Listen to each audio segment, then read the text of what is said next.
말씀은 사도행전 5장 42절 말씀입니다. 사도행전 5장 42절 신약성경 196면에 있습니다. 사도행전 5장 42절 말씀 제가 읽어드리겠습니다. 그들이 날마다 성전에 있든지 집에 있든지 예수는 그리스도라고 가르치기와 전도하기를 그치지 아니하니라. 아멘. 우리가 증거해야 될 복음의 가장 중요한 내용은요, 예수는 그리스도이시다. 이 사실을 우리가 증거하는 겁니다. 어떻게 보면 이것만 잘 가르치고 증거해도 교회 생활에 큰 어려움이 없고요, 우리가 영생을 바라보며 살아갈 수 있게 되어지는 거죠. 우리 예수님께서 그리스도이시다. 첫 번째 뭐예요? 예수님이 제사장이시다. 무슨 의미죠? 우리가 오늘 구원을 쉬었고 우리가 이 땅이 아니라 영생을 바라보며 하늘의 부활을 쌓는 그 삶을 살아야 할 것을 주님께서 우리 가운데 말씀하고 알려주고 있습니다. 두 번째로 예수님이 그리스도이시다. 우리의 왕이시다는 거죠. 우리 왕이 되셨기 때문에 우리에게 자유를 주시고요, 우리의 소유를 회복해 주십니다. 그러기에 우리가 예수님을 우리의 왕으로 섬기는 자들은 두려울 것이 없고 염려할 것이 없어요. 예수님이 우리의 왕이신데, 오병의 역사를 만드시는 그런 왕이신데, 그 주님 안에 있는 우리가 무엇을 염려하고 무엇을 걱정하겠습니까? 마지막으로 예수님은요, 선지자이신 거죠. 그 말씀을 함께 나눌 수 있도록 하겠습니다. 선지자가 뭐 하는 사람이죠? 뭐 하는 사람이에요? 우리 오집사님, 선지자가 말씀을 전한 정확한 답이죠. 그렇죠? 우리가 왜 이것을 물어보냐면, 오해하는 분들, 오해하는 교회들이 있다는 가운데 많이 있어서 그렇습니다. 선지자가 무엇인가? 하나님의 말씀을 전하는 자이다. 여기에 대한 가장 중요한 답이야 우리 사무엘상 9장 가운데 나와 있습니다. 사무엘상 9장에는 어떤 말씀이 있어요? 이스라엘의 초대 왕, 사울이 왕이 되기 이전에 그 아버지가 기스잖아요. 그 아버지가 암나귀를 잃어버렸습니다. 그리고 난 다음에 그 아들 사울에게 무엇이라고 이야기해요? 가서 잃어버린 암나귀를 찾아와라, 이렇게 이야기합니다. 우리 이제 몽골에 갔다 오신 분들, 광활한 초원이잖아요, 그렇죠? 거기다가 말 한 마리, 암나귀 한 마리 잃어버리면 찾을 수 있나요? 어디로 갔는지 어떻게 알아요, 그렇죠? 도무지 찾을 수가 없습니다. 그런데 그 아버지는 그 사울에게 암나귀가 우리에서 떨어져 나갔으니까 가서 한번 찾아봐, 그 아들에게 이야기했을 때 사울은요, 또 순종하면서 자기의 사환, 종을 데리고요, 암나귀를 찾으러 갔습니다. 근데 못 찾는 거죠. 사방팔방 뒤져봐야 어디로 갔는지 모르는 거예요. 그래가지고 이제 포기하는 거죠. 이제 우리가 어떡할까? 우리 찾을 수가 없다. 집으로 돌아갈까? 아니면 더 찾아야 되는가? 그러니까 진퇴양난의 그런 상황 가운데 모여 있을 때 그 사울이 데려갔던 사환이 정말 지혜로운 사환입니다. 그 사환이 사울에게 이렇게 이야기합니다. 이 성읍에 하나님의 사람이 있는데 존경을 받는 사람이다. 그가 말한 것은 반드시 다 응하나니 그리로 가사이다. 그가 혹 우리가 갈 길을 가르쳐 줄까 하나이다. 그 사람이 누구예요? 사무엘이죠. 그러면서 우리 사무엘상 9장 9절에 이런 말씀이 있습니다. 옛적 이스라엘의 사람이 하나님께 가서 물으려 하면 말하기를 선견자에게로 가자 했으니 지금 선지자라 하는 자를 옛적에는 선견자라 일컬었더라. 아멘. 선견자, 미리 보는 자죠. 선견자를 선지자로 이렇게 이제 지금 부르고 있는데, 사람들이 언제 선지자를 찾아갔다고요? 하나님께 가서 물으려 할 때, 하나님께 무엇인가 묻고 싶을 때, 답을 원하는 것이 있을 때 하나님께 직접 가지 않고요, 선지자에게 가서 물었다는 겁니다. 그럼 선지자는 뭐 하는 거죠? 물으러 오면요, 하나님께 기도하고요, 하나님의 말씀을 받아서 그 말씀을 그대로 전해주는 것이 바로 선지자입니다. 듣고 나서 내 생각에는 이게 아니에요, 내가 보기에는 이렇게 이야기하는 것이 아니라 잠시 기다려봐라, 하나님께서 무엇이라고 말씀을 주시는지 기다려봐. 그래서 기도하고 하나님께 말씀을 받으면요, 그 말씀 그대로 가감하지 않고 전하는 것이 바로 선지자 역할이에요. 사람들은 하나님께 묻고 싶은 것, 그 삶의 답을 얻고 싶은 것이 있을 때는 어디로 가요? 선지자에게 가는 거죠. 그 선지자는 하나님께 묻고요, 그 답을, 하나님의 말씀을 증거해 주었습니다. 이것이 바로 선지자이죠. 하나님의 말씀을 받아서 그 말씀을 전해주는 사람, 그렇기 때문에 하나님의 사람 이렇게 부르고 있습니다. 그러면서 그 하나님의 사람이 전하는 말은요, 무엇이라고 이야기해요? 그가 말한 것은 다 반드시 다 응합니다. 성취됩니다. 혹시 우리 가운데 내가 한 말이 다 성취되어지는 분들이 있나요? 없죠. 아무리 온전하게 이야기하고 싶어도요, 그 말이 땅에 떨어지고 성취되어지지 않는 그런 말들이 참 많이 있습니다. 그럼에도 불구하고 그가 한 말, 그 하나님의 사람, 선지자가 한 말은 다 성취됩니다. 이렇게 이야기했어요. 왜요? 그의 말이 아니고 하나님의 말이기 때문에 그렇습니다. 사람의 말이 아니라 하나님의 말씀이기 때문에 그 말이요 성취되어지지 않을 수가 없는 겁니다. 하나님은 말하시면 이루시는 분이잖아요. 태초에 무엇으로 천지를 창조했습니까? 말씀으로. 그렇죠. 하나님은 곧 말씀이시기 때문에 그렇습니다. 그렇기 때문에 선지자가 하나님의 말씀을 받아서 하나님의 말씀을 전해주면 그 말씀은요 땅에 떨어지지 않고 다 응한다. 그런 고백을 사울에게 하고 있습니다. 그러면서 마지막으로 이렇게 사울에게 이야기하죠. 그가 혹 우리가 갈 길을 가르쳐 줄까 하나이다. 그러나 하나님의 일꾼이고 선지자이기 때문에 우리가 물어보면 하나님께서 그 선지자를 통해서 우리가 어디로 가야 될 것인지 어떻게 해야 될지 그 길을 알려주지 않겠습니까? 우리 가서 물어봅시다. 이게 바로 선지자에게 가는 이유고요. 선지자가 하는 일이에요. 어떤 길을 걸어가야 될 것인가? 어떤 길을 선택해야 될 것인가? 어떤 길이 복되는 것인가? 어떤 삶이 올바른가? 이것을요, 하나님께 받아서 알려주는 자가 바로 선지자가 되어지는 겁니다. 우리 예수님께서 우리 선지자가 됐다는 것도 마찬가지죠. 예수님께서 그리스도이시다. 우리의 선지자가 됐다는 것은요, 예수님께서 우리의 길을 알려주신다는 겁니다. 우리가 어떤 길로 걸어가야 될지, 어떤 삶을 살아가야 될 것인지, 어떤 것이 정말 복된 것인지 우리에게 알려주시는 분이 바로 우리 예수님 되신다는 거죠. 그렇기 때문에 우리가 예수님께 뭐 할 수밖에 없어요? 감사할 수밖에 없는 거죠. 우리 한 치 앞을 내다볼 수 있습니까? 이번 수요에 너무나 안타깝잖아요. 그렇죠? 5분 뒤, 10분 뒤를 알았으면은요, 그런 피해들이 발생하지 않는 거잖아요. 우리도 그런 일을 당할 수가 있습니다.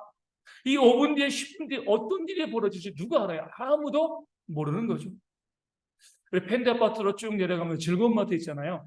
그래서 뒤에서 편의점이 있습니다. 그 옆에 횟집이 하나 있어요. 오늘 아침에 새벽기도 끝나고 이제 거기로 이제 걸어가는데 횟집에 조그맣게 현수막이 하나 붙어 있더라고요. 8월 1일 순댓국 게시합니다. 가게 망한 거예요. 순댓국집으로 바뀐 거죠. 그렇죠? 처음에 그 가게를 열 때 얼마나 또 그 사람들이 준비했겠습니까? 그렇죠? 시장서도 해보고요. 이렇게 우리 이런 정도 솜씨가 있으니까 이 가게를 열면 잘 될 거야. 그런 기대를 가지고 가게를 열었는데 이제는 그것이 안 되니까 가게를 팔고 이 횟집에서 순댓국집 다른 사람이 가게에 와서 그 가게를 인수해서 가게를 오픈하게 되어지는 거죠. 이것이 우리의 모습입니다. 결정은 지금 합니다. 결과는요, 나중에. 결과는 모르는 거예요. 지금 내가 결정할 수밖에 없는데 그 결과가 나중에 나오게 되어지니까 우리가 불안한 거예요. 과연 이 결정이 옳은 것인가? 이 길로 가는 것이 맞는 것인가? 이 삶이 맞는 것인가? 우리는요 늘 불안한 그런 삶을 살 수밖에 없습니다. 그런데 우리의 선지자 예수님께서 그 모든 길을 미리 우리 가운데 알려주신다는 거죠. 어떤 길로 걸어가야 될 것인가? 어떤 삶을 살아갈 것인가? 어떤 길에 우리 주님이 주시는 그런 복된 모습이 있는 것인가? 우리 가운데 알려주시고 우리로 인도하시는 분이 바로 예수님이시다. 우리의 선지자이시다. 이 사실을 말씀 우리 가운데 알려주고 있는 겁니다. 근데 여기서 우리가 문제가 발생할 수가 있는 거죠. 무엇이냐면 그러면 우리 예수님께서 우리가 어느 지역에 땅을 사야 될지 어느 회사 가야 될지 이런 것까지 다 알려주시는 건가요? 또 그렇게 원하시는 분들이 많이 있어요. 예수님께서 선지자 되신다. 이것을 한 발만 옆으로 비껴나면 예수님께서 뭐 되신다고요? 점장이 되신다. 이렇게 이해하고 받아들이는 사람들이 이 땅의 교회들 가운데 많이 있습니다.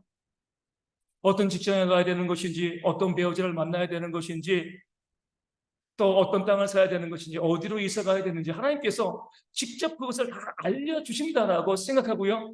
또 그런 사람들을 따라다니는 거죠. 그렇기 때문에 누가 생기는 거예요? 목사님 앞에 이제 이 형용사가 뭐죠? 용한 목사님, 용한 장로님, 용한 권사님. 가면 다 알아. 어디로 가라고, 어디로 이사하고, 뭐 자네가 어느 대학교 가고 뭐 하지 하면은 다 알려줘. 직접 알려줍니다. 이야기하죠. 하지만 그것이 진짜인가요? 우리 선지자 역할에 그런 것인가요? 그렇지 않습니다. 이것은 미혹하는 용이죠. 그렇죠? 몇 번 말씀드린 것 같아요. 제가 아는 목사님 한 분이 계십니다. 정말 성품도 좋고요. 또 성실하고 참 좋은 분이에요. 예전에 우리 택시기사 하셨습니다. 택시기사 하실 때도 정말 성품도 좋고요. 성실하시고, 사람도 봤을 때 정말 모자랄 것이 없는 정말 좋은 분이었어요. 그런데 이제 그 아내, 사모님이죠. 그러니까 그때 이제 택시기사 아내 되시는 분이 그 남편을 꼬드기는 거죠. 내가 용한 권사님을 알고 있는데 한번 가봅시다.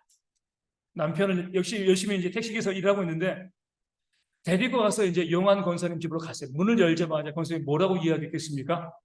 당신은 목사가 되어야 돼. 이렇게 이야기한 거예요. 그리고요, 택시기사 그만두고 신학교 들어갔습니다. 지금 목사님 되셨어요. 제가 보기에 너무나 안타깝고 너무나 좀 속상한 거예요. 목회에 소명이 없어요. 사람 너무 좋으신 분이에요. 너무나 좋은 분인데 목회에 대한 소명이 없어요. 교회에 전혀 관심이 없습니다. 심지어 이렇게까지 걱정되는 거죠. 교회에 성도가 오는 것을 두려워하실 정도로. 뭐만 하시는 거예요? 다른 친구 목사님들이랑 만나가지고 운동하고 하고 그 활동은 참 좋아하시고, 근데 교회는 전혀 그런 소명이 없는 거예요. 사람이 나쁜 거예요. 정말 좋으신 분인데 소명이 없는 거예요. 소명이. 무엇 때문에 목사가 된 거예요? 그 용한 권사님들. 그것이 맞습니까? 그렇지 않죠. 그렇죠. 하나님은 그렇게 우리 가운데 예언하시거나 우리 가운데 길을 알려주시지 않습니다. 길을 알려주시지만 어느 시간 가지고 어떤 회사 가고 어떤 곳을 어떤 동으로 이사 가고 어디 땅 사고 이렇게 하나님께서 우리 가운데 알려주시는 것이 아닌 거죠. 우리가 물론 이제 구약을 보면 어때요? 하나님께서 하나님의 일꾼들에게 직접 나타나셔가지고 많은 미래의 일들을 예언하십니다. 노아에게는 홍수를 예언하시고 또 성취되었잖아요. 아브라함에게는 99세 나타나셔가지고 100세가 되어지면 아들을 낳을 거야. 성취되었습니다. 또 아브라함에게 너의 후손들이 애굽에 가서 400년 뒤에 다시금 돌아올 것이다. 성취되었습니다. 다윗에게도요, 왕이 될 것을 미리 예언하셨고요, 성취하셨고, 이스라엘 백성들 그 나라가 멸망했을 때에 70년 뒤에 귀환할 것도 예언하시고 성취되었습니다. 자꾸 이런 말씀을 보니까 하나님의 예언이 이런 것이 아닌가, 선지자 역할이 이런 것이 아닌가, 앞으로 우리 가운데 어떤 일이 있을 것인가. 마치 점자의 이야기한 것처럼 올 여름에는 뭐 하지 말라고요? 물가에 가지 마. 이렇게 이야기하는 것처럼 앞으로 되어질 일들에 대해서 우리 가운데 알려주시는 것이 진짜 예언이고 그것이 선지자 역할이 아닌가, 이렇게 생각하시는 분들이 있습니다. 근데 보시면은 구약에 있는 모든 예언들 누가 하신 거예요? 하나님께서 말씀으로 주신 겁니다. 그렇죠? 그 당시 하나님께서 하나님의 사람들에게 앞으로 되어질 일들을 예언하신 이유는요, 직접 알려주신 이유는요, 아직까지 이 하나님의 말씀이 완성되지 않았기 때문에 그래요. 성경을 만들어 가시는 그런 과정 가운데 있으셨기 때문에 그렇습니다. 그러게 직접 나타나셔서 하나님께서 말씀하신 거죠. 근데 지금은 어때요? 이 하나님의 말씀이 완성되었습니다. 더 이상 하나님께서는요, 직접적으로 우리 가운데 나타나서 계시를 알려주시지 않습니다. 하나님의 임재는 있어요. 그렇죠? 하나님을 만날 수 있습니다. 하지만 또 다른 계시를 우리 가운데 알려주시지는 않습니다. 이미 모든 것들이, 성경 말씀은요, 앞으로 최후에 또 주님 재림하실 때 그 이후까지 우리 삶에 있어서 모든 필요한 것들, 그 길들에 대해서 이미 다 이 말씀을 통해서 예언하시고 다 말씀해 주셨습니다. 이 말씀만 가지고 충분한 거예요. 이 말씀이 없이 누구에게 찾아가가지고 아무리 용하다 그래도요, 어디로 이사 갈지 무엇을 할지 그것을 물어보는 것 자체가 어리석은 모습이 되어지는 겁니다. 우리 선지자 예수님께서는요, 이렇게 말씀하고 있습니다. 천지가 없어지기 전에는 율법의 1.1획도 결코 없어지지 아니하고 다 이루리라. 아멘. 이루리라. 앞으로 되어진다는 거죠. 예언하신 거예요. 이 율법에 있는 모든 말씀이 앞으로 다 이루어질 것이다. 이 말씀을 잘 보면 뭐예요? 앞으로 우리 가운데 어떤 일이 벌어질 것인가, 우리가 어떤 길로 걸어가야 될 것인가, 어떤 삶을 살아야 될 것인가, 이 말씀이 우리 가운데 이미 다 알려주시고 예언해주고 계신다는 겁니다. 누구에게 듣는 것이 아니라 이 하나님의 말씀을 해석함을 통해서 우리가 앞으로 되어질 일들을 깨달아 알 수 있고요, 그 복된 길로 걸어갈 수 있다는 것, 이것이 바로 성경 우리 가운데 약속해주고 있는 하나님의 은혜가 되어 주는 겁니다. 어떻게 알려주시는 거예요? 원리로 알려주는 거예요. 원리로 우리 가운데 알려주시는 겁니다. 예를 들어가지고 우리가 이제 배우자를 만난다고 했을 때, 제가 이제 참 신실하다고 해서 교회 잘 섬기는 그런 자매들 가운데 그런 경향들이 좀 있어요. 배우자를 위해서 기도합니다. 기도할 때 무엇을 바래요? 하나님이 내가 결혼할 사람의 얼굴을 보여주길 바래요. 기도하면서. 심지어 이니셜을 알려주길 바랍니다. 하나님 예정된 사람이 있으니까 그 사람 만나게 해주세요. 신앙생활 잘해요. 근데 꼭 그렇게 하나님께서 그것을 결정해 주시고 보여주셔야지 예언이다, 이렇게 생각하는 그런 자매들, 형제들은 그런 분들이 별로 없는데 자매들은 믿음이 좋으니까 이 자매들 가운데 그렇게 주장하는 자매들이 있습니다. 근데 하나님께서 우리의 배우자를 알려주시죠. 어떻게 해요? 원리로서. 어떤 원리요? 믿음의 배우자, 성실한 자, 성품이 좋은 자, 그런 자 가운데서 배우자를 택하라고 말씀을 알려주시는 겁니다. 어떤 배우자가 될 것인가? 우리 가운데 성경의 원리는요, 우리 쭉 보면 저 사람이 내 배우자가 될 만한 하나님께서 내게 예배하신 사람이다라고 알 수 있는 사람들이 있습니다. 이니셜 보여주고 얼굴 보여주는 것이 아니라 여러 사람이 있는데 어떤 사람은 정말 능력 있고 또 부유한데 하나님을 믿지 않아요. 어떤 사람은 정말 성실하지만 아직까지 너무나 가난해. 좋은 믿음을 가지고 있습니다. 그럼 우리가 누구를 택해야 되는 거예요? 좋은 믿음을 갖고 있는 사람을 택하는 거죠.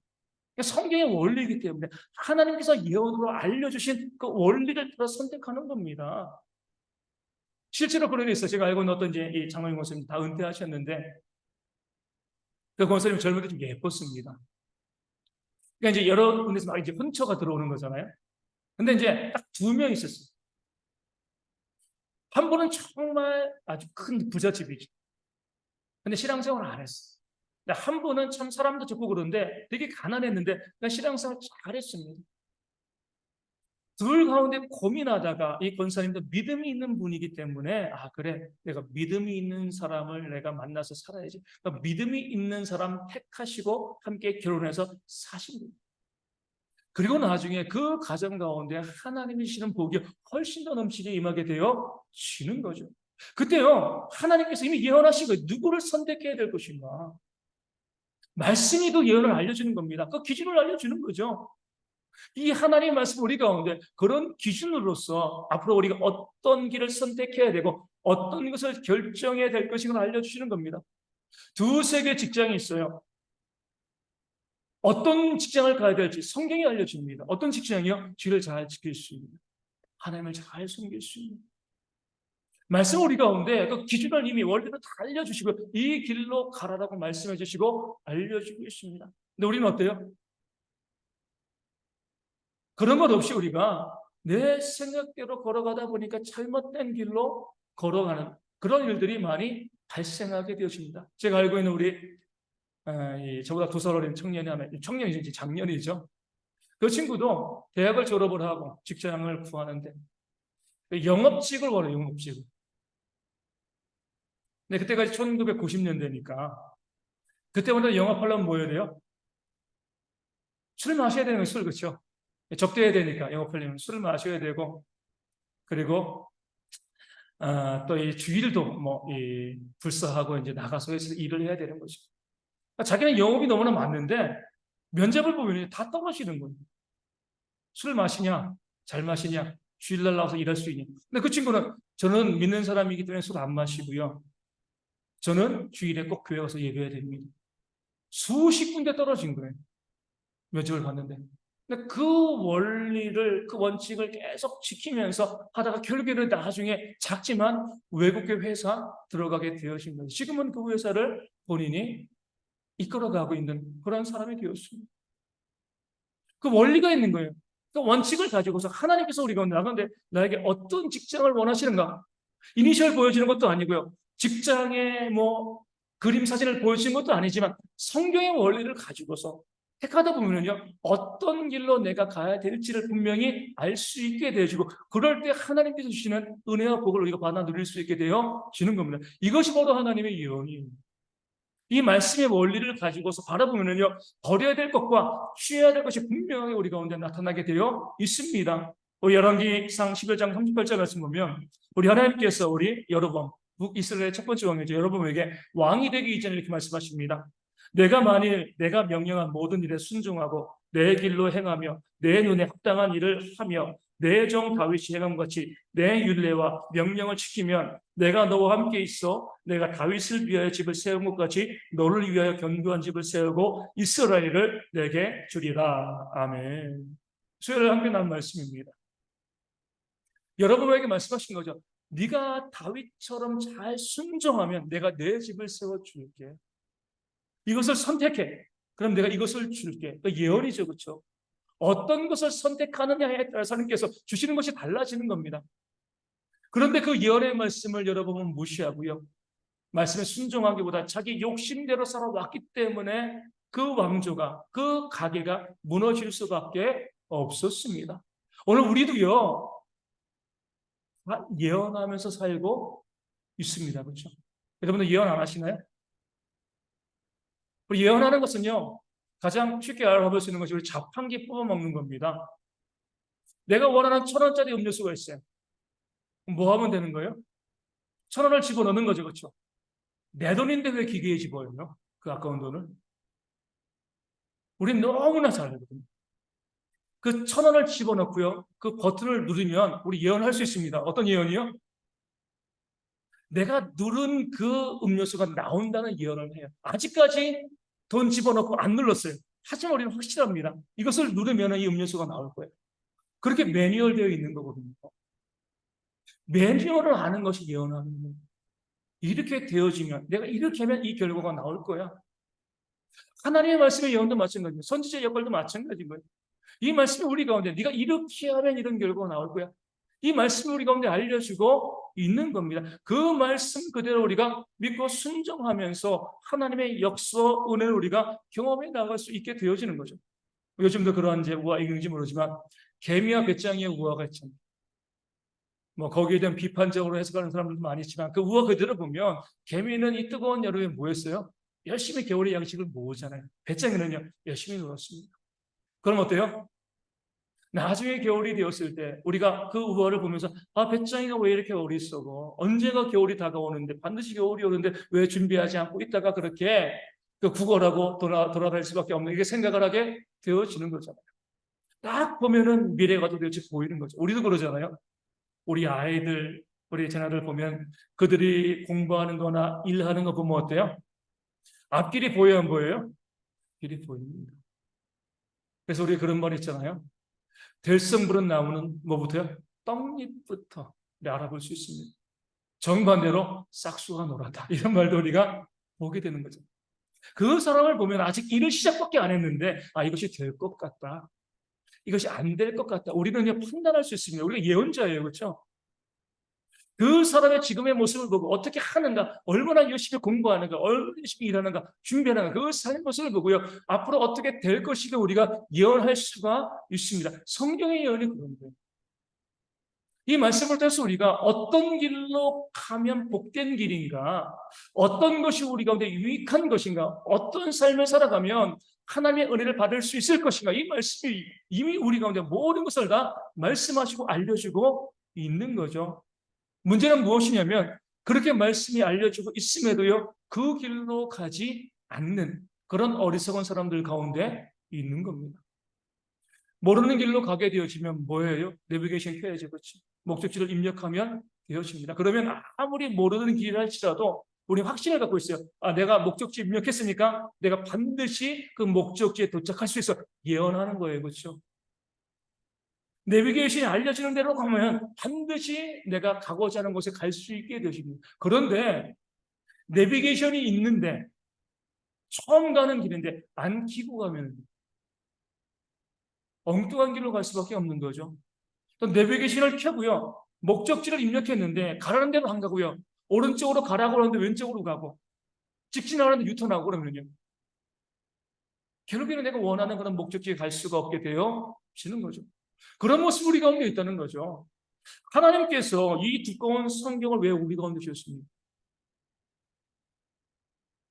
창세기부터 요한계시록까지 읽는 것이 정말 쉽지 않은 그런 모습인데 왜 하나님께서 이 성경을 우리 가운데 주셨는가? 우리를 괴롭히기 위해서, 힘들게 하기 위해서 이 말씀을 주신 것인가? 그렇지 않습니다. 이 말씀을 주신 이유는요, 우리 가운데 길을 보여주시는 거죠. 내비게이션이에요.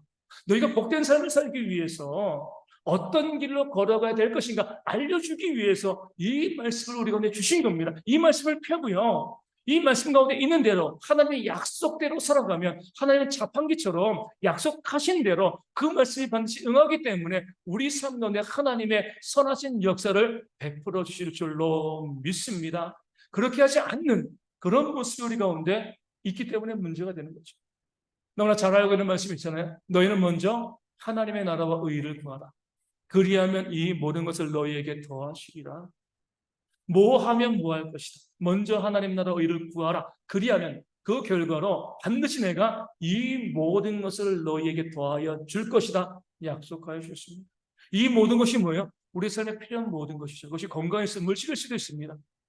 이 모든 것을 우리 가운데 더해준 하나님의 역사는요, 우리가 먼저 하나님의 나라와 의를 구하면 되어지는 겁니다.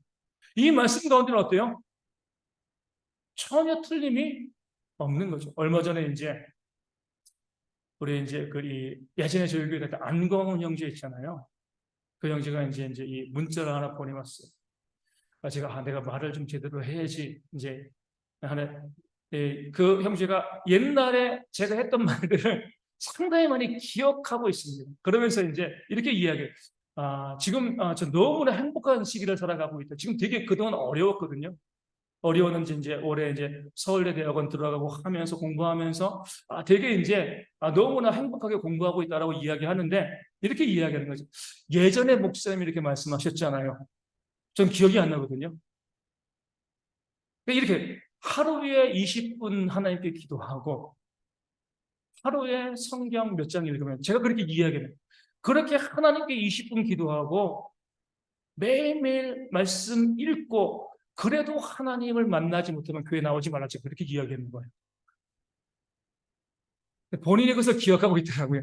목사님이 예전에 그렇게 말씀하셔가지고 제가 그대로 지금 매일 20분 이상 기도하고 말씀을 몇 장 읽고 있습니다. 그랬더니 지금 제 인생에서 가장 행복한 시기가 지금 제게 있습니다. 제가 말 함부로 하면 안 되겠구나 생각을 하게 되어지면서 하나님께서는 어때요? 먼저 그의 나라와 그의 의를 구하는 자예요. 여기다 확신이 있어야 됩니다.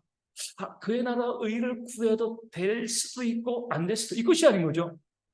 너희가 먼저 그의 나라 의를 구하면 그리하면 반드시 내가 너희에게 이 모든 것을 더하여 주겠다. 하나님이 약속하신 거예요. 근데 우리는 어때요?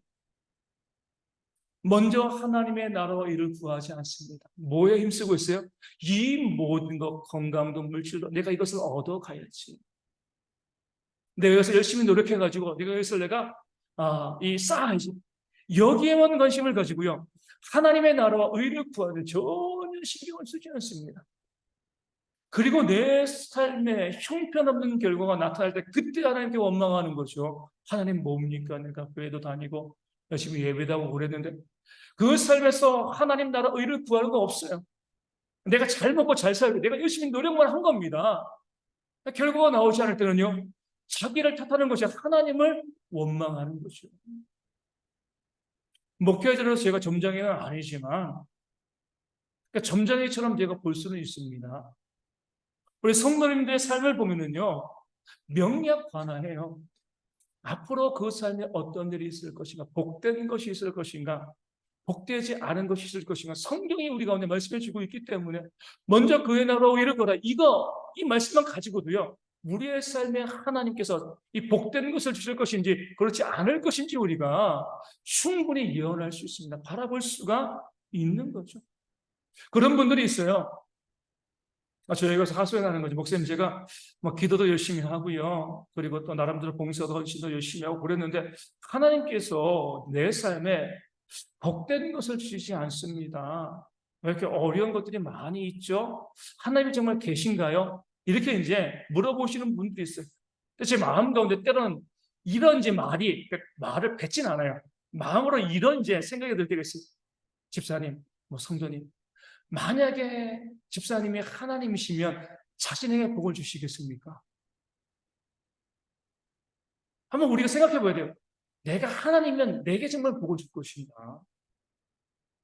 내가 하나님이라고 하면 나에게 정말 좋은 것을 줄 것인가? 자신 있으십니까, 거기? 왜 내게 안 주시냐라고 말하지 마시고, 내가 정말 얼마나 온전한 그리스도로 말씀을 가지고요, 하나님께서 원하시는 대로 먼저 그의 나라 의를 구하는 그 삶을 살아갔는가, 그렇지 않은 것을 살펴보셔야죠. 말씀에 순종하지도 않습니다. 먼저 하나님 나라 의도 구하지 않아요. 사랑하지도 않고 섬기지도 아니하고요, 늘 원망하고 불평하고 정죄하고 다투고 싸우고, 그런 삶을 살아가면서 하나님 내 삶에 복된 것을 달라고 이야기하면요, 성경은 안 준다는 거예요. 말씀이 이미 예언하였습니다. 그런 것을 우리가 받을 수가 없는 거죠. 말씀을 보고 하나님께서 우리 오늘 명령하시고 원하시는 그 삶대로 살아가고 난 다음에 우리는요, 의심할 것이 없어요. 말씀에 약속하신 은혜를 반드시 우리 가운데 주실 것이기 때문에 그렇습니다. 목회를 하면서 이제 생각들이 조금씩 바뀌는 거죠. 예전에는 이렇게 많이 말씀을 증거했습니다. 열심히 우리가 믿음 생활 잘하고 하나님을 잘 섬기고 그렇게 해도 우리 믿는 삶 자체가 고난이기 때문에 정말 많은 고난들이 다가올 수밖에 없습니다. 이런 말씀을 많이 증거했죠. 물론 맞는 말씀이, 실제적으로 경험을 해보니까 그렇게 정말 믿음으로 인한 고난을 받는 사람이 얼마나 될까? 너무 많지 않다는 거죠. 대부분 우리의 삶의 고난은 뭐예요? 내가 먼저 그의 나라와 의를 구하지 않는 거죠. 말씀대로 살아가지 않는, 말씀에 순종하지 않고요, 내 멋대로 살아가고 이 모든 것을 위해서 내 욕심대로 살아가니까 그런 삶에 하나님께서 좋은 것으로 선한 것으로 채워주실 수가 없는 겁니다. 말씀은 우리 가운데 분명히 약속하고 있습니다. 앞으로 우리 가운데 어떤 일이 벌어질 것인가, 하나님께서는요, 우리를 너무나 사랑하시기 때문에 이 말씀을 주신 거예요. 이 말씀을 주시면서 너희가 이 말씀을 가지고 앞으로 너희가 받을 것을, 너에게 다가올 것을 예상하라는 거예요. 이 말씀에 순종하고 약속대로 살아가면 하나님은 신실하신 하나님이기 때문에 반드시 어때요? 그 말씀하신 것을 우리 가운데 이루어주시는 그런 하나님이신 줄로 믿습니다. 그 믿음을 가지고 살아가셔야죠. 그러게 다윗은요, 이 하나님의 말씀을 뭐라고 이야기해요? 송이꿀보다 더 달달하고 말씀하십니다. 모든 복된 삶의 길이요, 하나님의 은혜를 받는 길이요, 이 말씀 가운데 다 들어있습니다. 이 말씀을 보고 묵상하고 연구하고요, 이 말씀을 살아가고 이 말씀 가운데 우리가 순종하면, 우리 성경 말씀 가운데 이거 잘 살피셔야 돼. 너희가 이렇게 하면 이렇게 해줄게. 그 말씀이 참 많이 있습니다. 그 말씀 그대로 한번 살아보세요. 우리가 이렇게 하면 이렇게 해줄게는 하나님께서 하시는 거죠. 반드시 그 역사를 이루십니다. 아까 우리 광월 형제에게 이야기한 것처럼 내가 이렇게 했는데도 하나님께서 그 약속하신 것을 내게 베풀어 주지 않는다. 그럼 어떻게 해요? 정말 교회 나올 이유가 없습니다. 그렇잖아요?